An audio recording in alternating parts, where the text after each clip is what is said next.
Hola,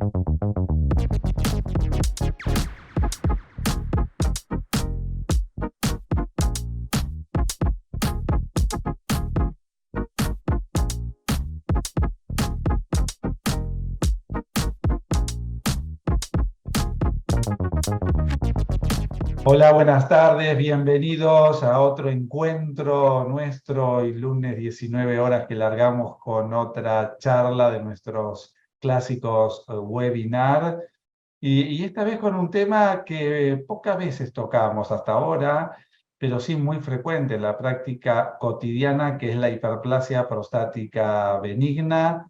Y agradecemos al doctor Mariano Belomo, que está con nosotros. Es médico clínico, médico geriatra, y bueno, es un tema de todos los días que él nos va a ilustrar en estos próximos minutos. Recuerden, por favor, de hacer las preguntas que quieran a través de YouTube. Y a los que son nuevos y todavía no conocen un poco el sistema, de aquí abajo va a aparecer en el Zócalo un email donde ustedes pueden mandar un comentario en el sentido para que van a participar activamente, contestando unas preguntitas para luego obtener así un certificado de asistencia. Bueno, sin más, Mariano, mil gracias por estar acá con nosotros nuevamente y es un gusto escucharte y verte de nuevo.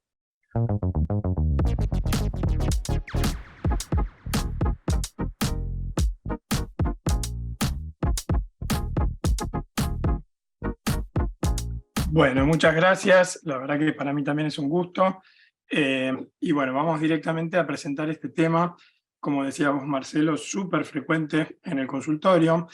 Para empezar, me gustaría recordar un poco cómo es la anatomía prostática y es importante recordar que tenemos dos zonas importantes, una zona central, que es la zona transicional, y una zona periférica. Es importante esto porque las dos patologías más frecuentes a nivel prostático, tanto la hiperplasia como el cáncer de próstata, también tienen una distribución anatómica. Así vamos a ver que en la zona central la hiperplasia es lo más frecuente, y en la zona periférica, como vemos acá, estas dos áreas de un tumor de próstata, es donde suelen afectar los tumores, ¿no? Entonces, esto es importante porque la proliferación del tejido conectivo, del tejido glandular, que se produce en la zona central, muchas veces no es detectable al tacto, y con próstatas de tamaño normal podemos tener hiperplasia benigna de próstata, y en general los tumores afectan, digamos, se asientan en la zona periférica. Entonces, acá ya tenemos un primer concepto de que hay una distribución anatómica y que no correlaciona 100% la presencia de hiperplasia con el volumen prostático, con el tamaño prostático. Acá lo vemos mejor en un corte sagital, y también es importante pensarlo de esta manera. Muchas veces el rol de la próstata está sobreestimado en la interpretación de esta patología.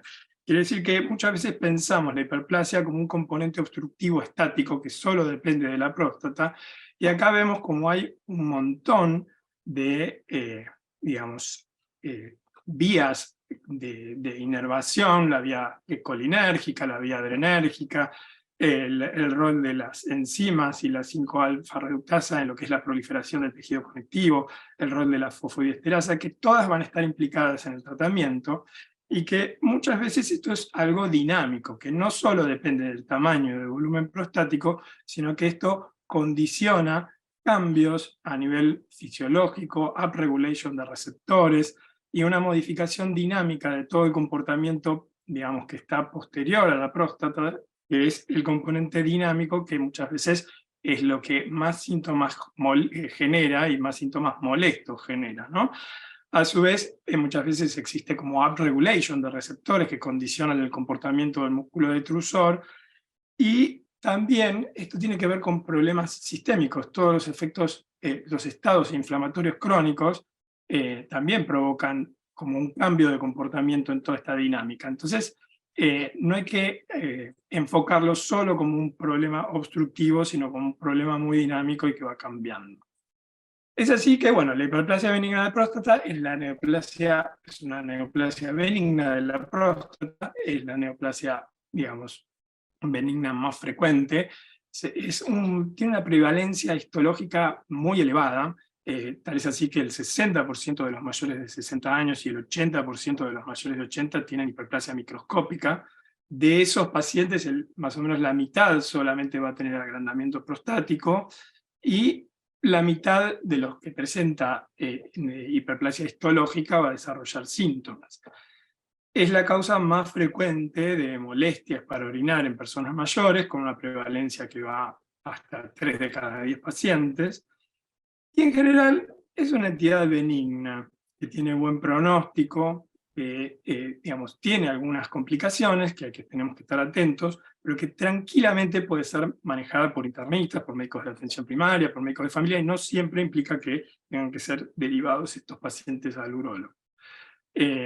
Como factores de riesgo tenemos, bueno, en principio la edad, la raza negra también se ve que hay una incidencia un poco mayor, y es muy importante esto de los factores de riesgo modificables, que todo lo que tiene que ver con la inflamación crónica, como decía, la obesidad, el síndrome metabólico, el sedentarismo, en general empeora todos los síntomas relacionados con la hiperplasia benigna. Es interesante que vos ponés de buen pronóstico. A ver, de buen pronóstico desde el punto de vista quizás oncológico, pero bueno, el tema está en lo sintomático. O sea, cuánto de lo sintomático te genera mayor incomodidad o no, pero por eso me pareció interesante que hablemos de buen pronóstico, quizás desde ese aspecto.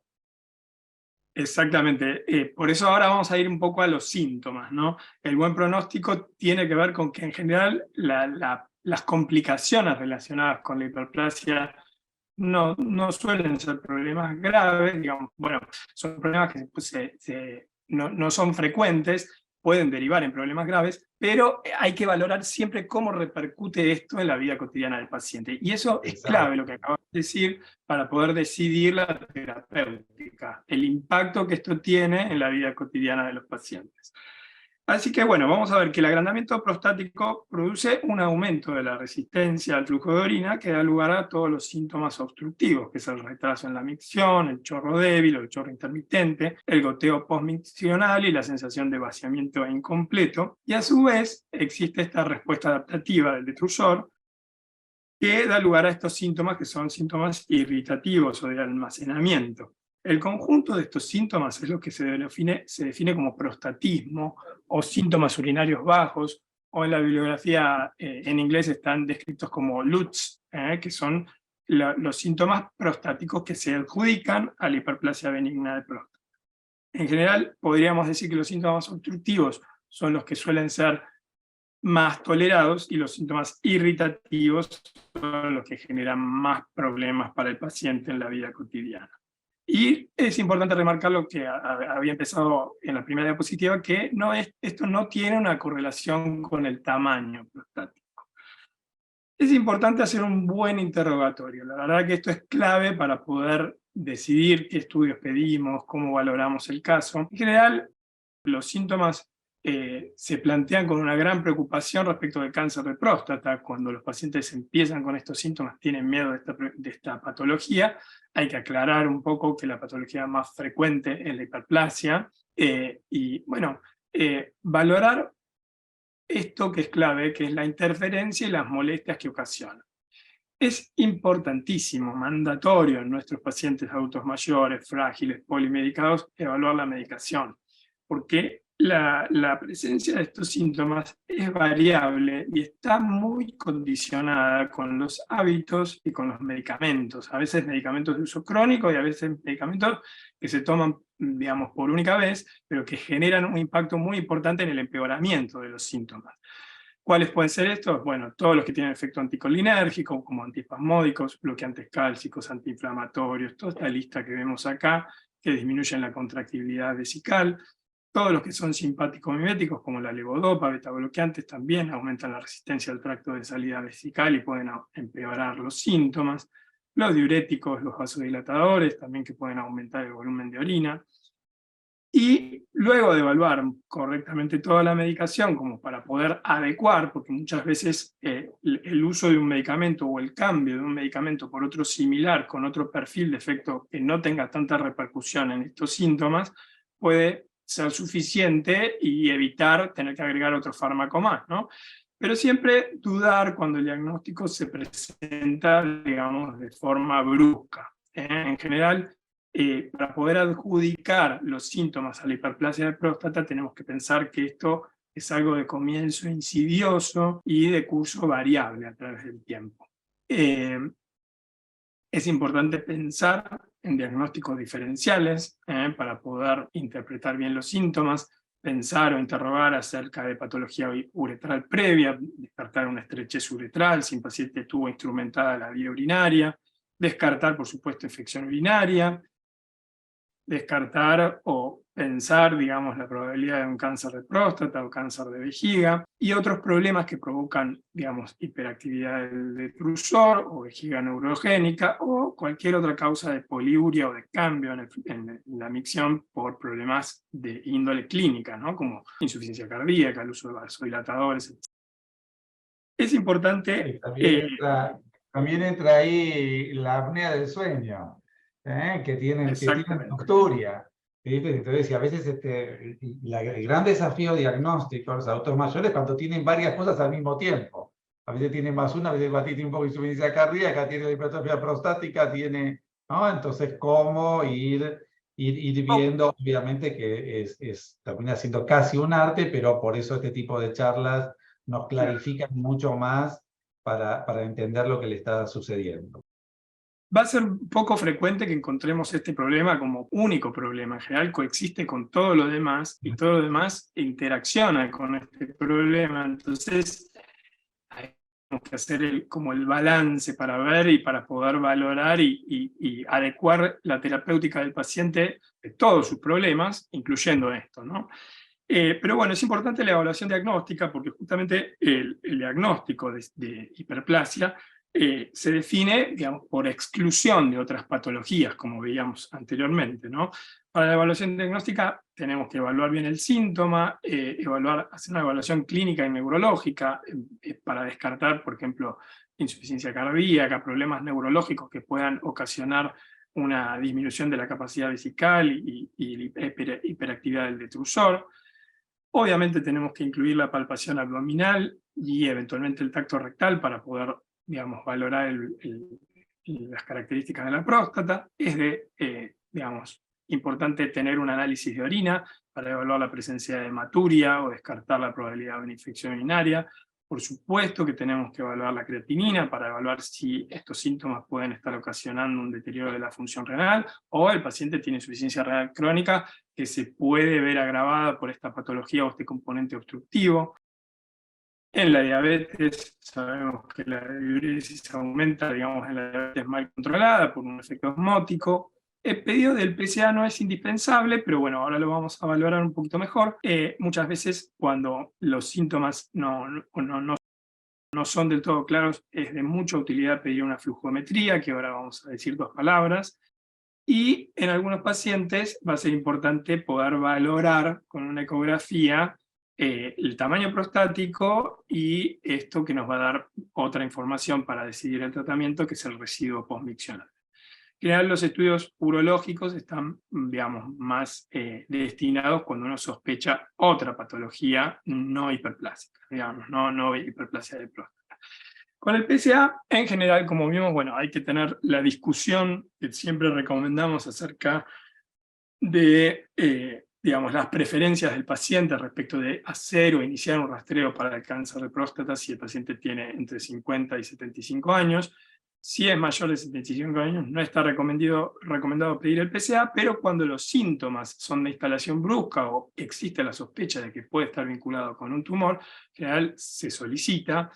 No da problemas cuando digamos, el antígeno da entre 0 y 4, en general se considera normal. Cuando es mayor de 10, en general siempre el paciente termina con alguna biopsia.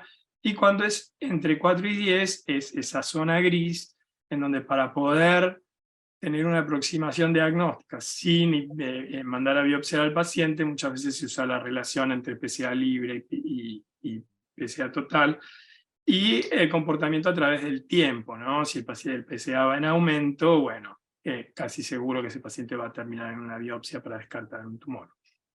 Como les decía, la flujometría es un estudio muy simple, en donde se mide el flujo en relación con el tiempo, y esta es una curva normal, en donde vemos que un paciente que orina más de 15 mililitros por segundo, en general tiene, digamos, no tiene un componente obstructivo importante, ¿eh? Y a lo mejor tenemos que, si el paciente está sintomático, pensar en otros diagnósticos.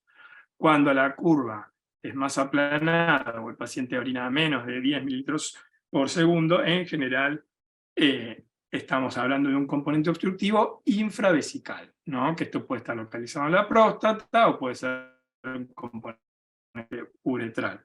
Este es importante porque es bastante específico, digamos, tiene una especificidad que va del 70% y, digamos, tal vez no es muy sensible, pero es útil para el diagnóstico. Cuando tenemos que pensar en que el paciente no lo podemos manejar y necesitamos una interconsulta, bueno, cuando existen síntomas severos o dolor, cuando los síntomas se presentan en pacientes menores de 45 años, por supuesto, si detectamos alguna anormalidad en el tracto rectal, cuando hay hematuria, cuando tenemos un PSA elevado, como dijimos, cuando podemos sospechar una neoplasia de la vejiga, o cuando en la evaluación encontramos que ya el paciente tiene un residuo mayor a 250 mililitros o sospechamos otra patología. En general, las complicaciones, que es las que tratamos de prevenir con el tratamiento, son la retención aguda completa de orina, la uronefrosis o la patología renal crónica obstructiva. Bueno, esto por supuesto que el éstasis y el componente obstructivo predispone a infecciones urinarias, y si el paciente tiene infecciones recurrentes se considera una complicación. Todo lo que implica, digamos, el comportamiento de la vejiga, que lleva una vejiga engrosada, de lucha, con divertículos, y que esto también puede predisponer a infecciones. Y bueno, es importante remarcar que la presencia de la hiperplasia no incrementa el riesgo de cáncer de próstata, no se considera el cáncer de próstata como una complicación, y el tratamiento de esto no es que disminuya el riesgo de cáncer de próstata. Pero es súper importante valorarlo a través de algo que podamos medir, porque como vos decías al principio, sí. Mariano, una sola casita con respecto a esto de las complicaciones que uno sospecha también. Por ejemplo, los pacientes que tienen litiasis vesical. En la litiasis vesical también no tiene que sospechar que tiene algún componente obstructivo, más que viene una grande de arriba, ¿no? ¿Y qué pasa? Si no, el componente obstructivo también está ahí. Es como para tenerlo en mente. Cada tanto nos viene algún paciente con eso y no solamente pensar que puede venir de arriba, sino que el componente obstructivo sea un factor importante en la generación del cálculo. Bárbaro, sí, bárbaro. Y en general esto, por eso remarcamos la presencia de hematuria. Si bien la hiperplasia puede producir hematuria microscópica o a veces macroscópica de origen prostático, la presencia de hematuria nos obliga a tener por lo menos una ecografía y una evaluación con el urólogo para descartar si el paciente no requiere una citoscopía y una evaluación directa de la vejiga para descartar litiasis o patología tumoral, ¿no?, de la vejiga. Y lo que decíamos es, para poder decidir un buen tratamiento, es algo que no lo hacemos, en general esto es más subjetivo, pero bueno, deberíamos poder incorporar esta herramienta que es muy sencilla, es autoadministrada, es un score de la Asociación Americana de Urología, en donde no solamente se valoran los síntomas obstructivos e irritativos, sino que de acuerdo al puntaje obtenido que le damos al paciente para que complete, se puede categorizar los síntomas en leves, cuando da de 1 a 7, en moderados y en severos. Esto es clave para poder tomar buenas decisiones y ver el impacto en forma objetiva que tiene esto para el paciente. Con respecto al tratamiento, bueno, obviamente va a depender de esto que acabamos de decir, pero es importante que esto tiene que ser consensuado con el paciente. En general, siempre se comienza con el tratamiento médico, pero al día de hoy, en algunos pacientes, es válido plantear el tratamiento quirúrgico como primera instancia. La verdad es que, bueno, el tratamiento quirúrgico es el gold estándar, y en algunos pacientes hay que poner en la balanza esto, ya que hay un montón de técnicas que son mínimamente invasivas, con bajo riesgo para el paciente, en donde muchas veces evitar digamos, 1 o 2 nuevos medicamentos también digamos, es una opción válida. Y muchas veces también esto depende de las preferencias del paciente, ¿no? Que si tiene una cobertura para que esto se solucione de una manera más efectiva y no un tratamiento farmacológico a cargo del paciente, que lo tiene que pagar el paciente a través del tiempo. Bueno, son todas opciones a tener en cuenta, que hoy es válido poder evaluar la decisión o involucrar al paciente en las decisiones. Es muy importante remarcar que los síntomas son variables, que a lo mejor no es conveniente apurarse a iniciar un tratamiento, salvo que esto sea muy perturbador para el paciente, pero que los síntomas son de comienzo insidioso y pueden variar a través del tiempo y a veces se ve una mejoría espontánea, ¿no? O hay pacientes que hacen un tratamiento en un momento determinado, después lo dejan, después lo retoman. Esto, digamos, hay que tenerlo en cuenta. En general, los pacientes leves, en donde esto no implica un problema para el paciente, se pueden seguir a través del tiempo y ya considerar empezar a tratar cuando los síntomas son moderados, severos y por supuesto cuando existe alguna complicación. Como todas las patologías que podemos digamos, intervenir con nuestros pacientes que están polimedicados y demás, siempre evaluar lo no farmacológico. Muchas veces tomar 3, 4 de estas medidas al paciente lo alivia, vuelve a tener síntomas leves, deja de ser perturbador y nos evitamos darle nuevos fármacos.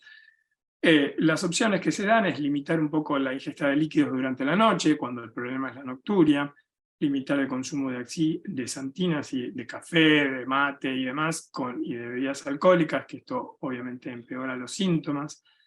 Muy importante evitar la constipación, aumentar el consumo de fibras, porque la verdad que la constipación comprime en general y reduce la capacidad de la vejiga, y esto puede empeorar los síntomas de hiperplasia prostática. Evitar la obesidad, controlar todos estos factores de riesgo que dijimos al principio, que tienen que ver con el síndrome metabólico y los factores de riesgo vascular. Muchas veces es útil también los ejercicios de Kegel.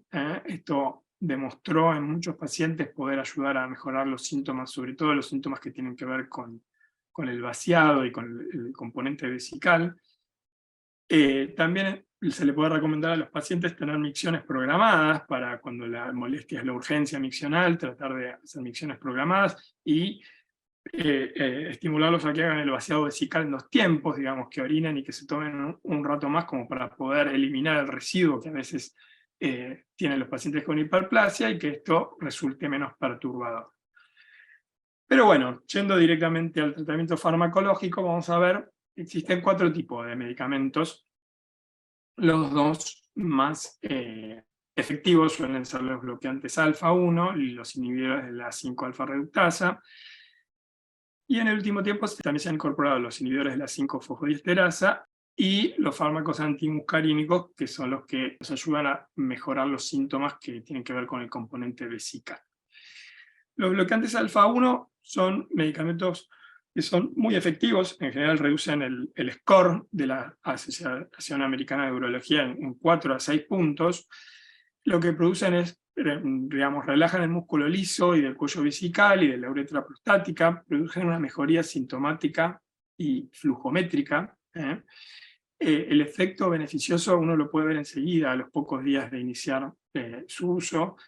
Son efectivos tanto en próstatas de gran tamaño como en próstatas pequeñas, en donde la hiperplasia es más en la zona transicional. Bueno, por supuesto sabemos que tienen un efecto antihipertensivo, y la diferencia, digamos, entre cada uno de los alfa bloqueantes va a estar dado más que nada por el perfil de efectos secundarios y por la selectividad que van a tener sobre los receptores, los subtipos de receptores alfa-1. Así vamos a ver que la tamsulosina y silodosina son los digamos, que son más selectivos a nivel prostático y por lo tanto van a tener más efectos locales, los cuales son la, digamos, disfunción sexual, eréctil, eyaculación retrógrada o disminución del volumen eyaculatorio, y los que son menos selectivos, que actúan más a nivel periférico, van a tener efectos sistémicos, que básicamente están vinculados con la vasodilatación, digamos, que producen a nivel central, con mareos, cansancio, o digamos, riesgosa y potencial ortostática que pueden provocar estos pacientes, especialmente si se los combina con los inhibidores de la fosfodiesterasa, ¿no? Otros efectos secundarios son la somnolencia y la rinitis, y digamos, una cosa que hay que tener en cuenta con tamsulosina es para aquellos pacientes que van a ser operados de catarata, que hay que tener precaución con un cuadro poco frecuente que se llama síndrome de iris flácido intraoperatorio, que por un mecanismo poco aclarado, la tamsulosina puede generar complicaciones intraquirúrgicas para los pacientes que van a cirugía. Así que bueno, eso para los que hacen evaluación prequirúrgica, ¿no? Acá vemos un metaanálisis donde se ven que todos los alfa-1, los bloqueantes alfa-1 tienen un efecto similar en la eficacia y el control de los síntomas, y que la diferencia va a estar más que nada por el perfil de efectos secundarios y la selectividad que tienen en los diferentes subtipos de receptores. Con respecto a este otro grupo, que son los inhibidores de las 5-alfa reductasas, son principalmente finasteride y dutasteride.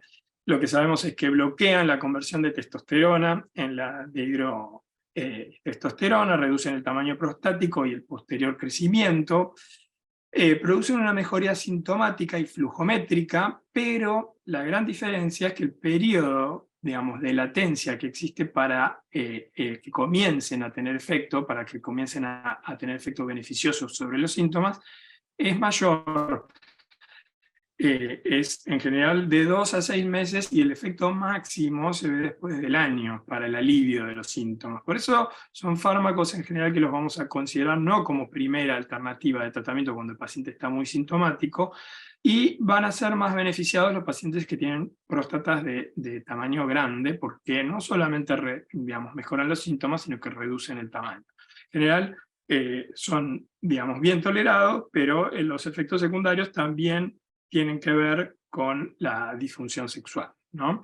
Y mejoran los síntomas en 4 a 5 puntos del score de la Sociedad Americana.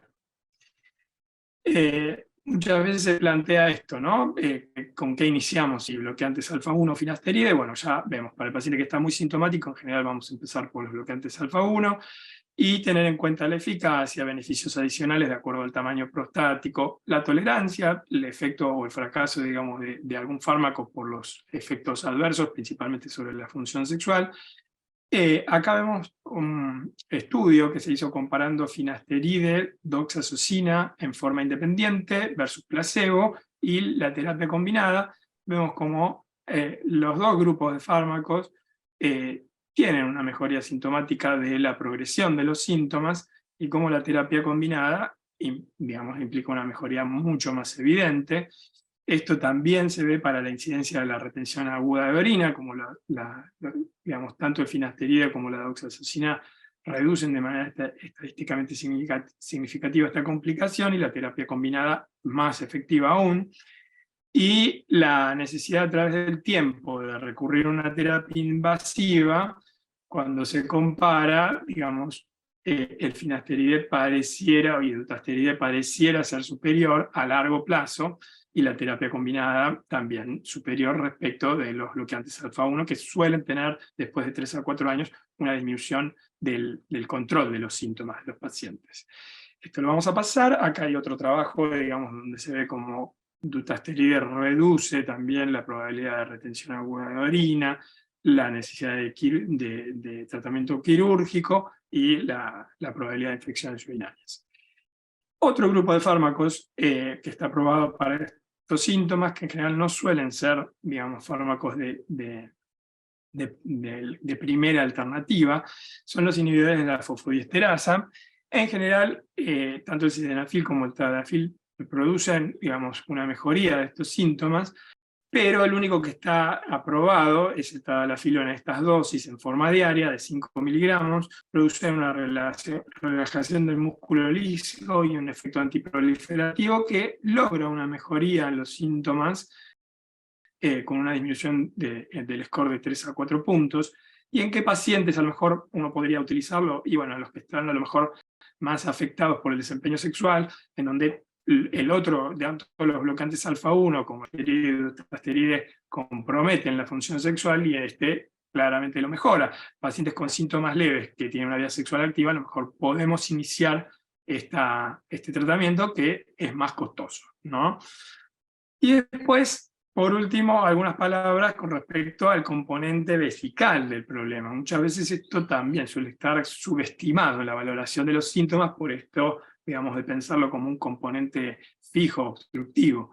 Hay que ver que, digamos, la presencia de esto nos da clínica de urgencia, de incontinencia, de nocturia, de poliacuria, que suele ser muy, muy perturbador para el paciente. Lo primero que tenemos que hacer es descartar, por supuesto, que el paciente tenga un residuo elevado y descartar un componente obstructivo importante y recordar, digamos, cómo es la fisiología, ¿no? Que hay un tono simpático que inhibe el detrusor y cierra la uretra, un tono simpático que activa el detrusor y relaja el esfínter interno, que esto tiene que ver con la vía muscarínica. Y por supuesto que existen un montón de problemas, digamos, a nivel central que pueden condicionar la respuesta de este problema dinámico. Entonces, cuando la hiperactividad del detrusor se genera en relación a este componente obstructivo, podemos tener una opción de fármacos que tienen efecto antimuscarínico. Bueno, acá tenemos toda la lista, los primeros utilizados eran la oxibutinina, bueno, después se fueron mejorando con la tolterodina, que son un poco más selectivos, y los más selectivos suelen ser la solifenacina y darifenacina, en donde el riesgo de una retención aguda de orina, cuando hay un componente obstructivo y un componente de hiperactividad del detrusor, el riesgo con estos fármacos de provocarle por el efecto anticolinérgico que tienen estas otras drogas, un cuadro de retención aguda de orina es mucho menor. Otra opción que tenemos son agentes beta-adrenérgicos, como el mirabegrón y vivegrón. El migragrón es a tratar el componente de hiperactividad del detrusor y ayuda mucho para el control de los síntomas que tienen que ver con el vaciado. Yo tengo, Mariano, cuando tocaste recién el tema de estos medicamentos, siempre por una cuestión de práctica rutinaria mío, antes de indicarlo, siempre le pido una ecografía con residuo posmiccional, porque si tiene un residuo posmiccional alto, ¿viste? Le va a empeorar el residuo. Entonces, quizás fundamental, esto que acabas de decir es clave, pero lo que yo estuve revisando es que tanto solifenacina y darifenacina no estarían relacionados con mayor riesgo de retención aguda de orina, inclusive en pacientes con residuo elevado, ¿no? Porque el residuo elevado también se ve que tiene mucha variabilidad, es muy operador dependiente de cómo se midió, cómo se lo hizo, digamos, en el momento de la ecografía, si el paciente fue a orinar, si estaba bien como para terminar de orinar y le quedó residuo en esa circunstancia o no. Entonces, bueno, es como para tenerlo en cuenta, pero es clave evaluar esto antes de iniciarlo, ¿no? Bueno, con respecto a esto, los derivados de plantas, solamente hay algunos trabajos con Cereoneva-Repes para pacientes con síntomas muy leves. Lo único que tendría de bueno en esto es que tienen buen perfil de efectos secundarios, pero en general el control de los síntomas es pobre y no dejamos de estar sumándole un medicamento más al paciente, ¿no? Y por último, dos palabras del tratamiento quirúrgico. Dijimos que el tratamiento quirúrgico es el gold estándar, es el tratamiento más eficaz. En general, la técnica más utilizada es la resección transuretral. Se puede hacer con anestesia peridural o general. En general es un tratamiento muy efectivo, que el paciente tiene el alta rápidamente, a las 48-72 horas. Puede reiniciar la actividad física y la vida sexual al mes del tratamiento, de la cirugía. El riesgo con estas nuevas técnicas, que preservan más la anatomía, de efectos secundarios es muchísimo menor que la prostatectomía convencional. No están exentas de riesgo, que son, digamos, básicamente las complicaciones que tienen que ver con el sangrado y la infección, y complicaciones como la estrechez o la eyaculación retrógrada.